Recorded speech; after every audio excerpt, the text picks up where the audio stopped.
Alors c'est bon, j'ai trouvé une nouvelle comparaison pour aller très vite avec le mot patriotisme. C'est le mot amour. Par exemple, quand vous êtes amoureux, vous faites plein de trucs sans jamais vous poser de questions. Et me dites pas, mais non, mais moi j'ai réfléchi, on s'en fout. On parle quand vous êtes follement amoureux. Dans follement amoureux, il y a follement. Amour égale passion. Donc on ne réfléchit pas. Donc la patrie, c'est ça. C'est mon pays, je le défends ou je le défends pas, parce que des fois, tu défends pas ton pays. En fait, on te dit d'aller attaquer quelque part, mais tu dis je défends mon pays. Mais non, tu défends pas, t'attaques.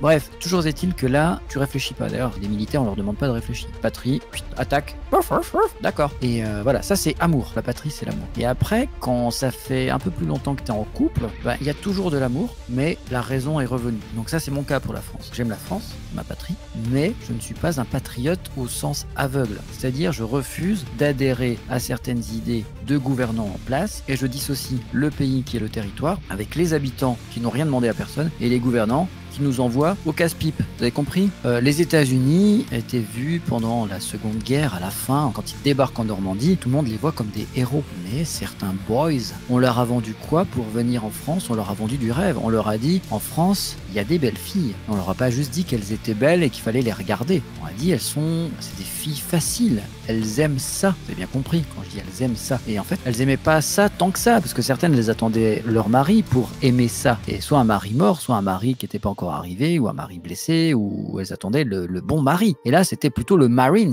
Elles ont découvert le Marines. Et le Marines, qu'est-ce qu'il a fait?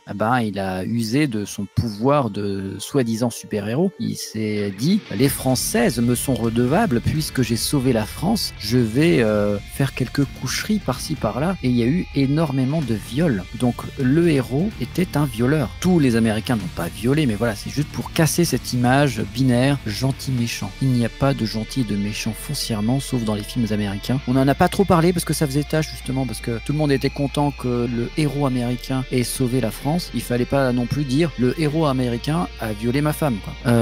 Après, Poutine est encore réellement apprécié. Je sais pas, franchement, moi je le connais pas. Et à mon avis, il faudrait pas que je lui fasse trop de blagues, parce que si j'avais un système deal en Russie, Poutine il va pas juste me censurer. Il me met dans une cage avec des ours et il me laisse la vie sauve que si je bats les ours.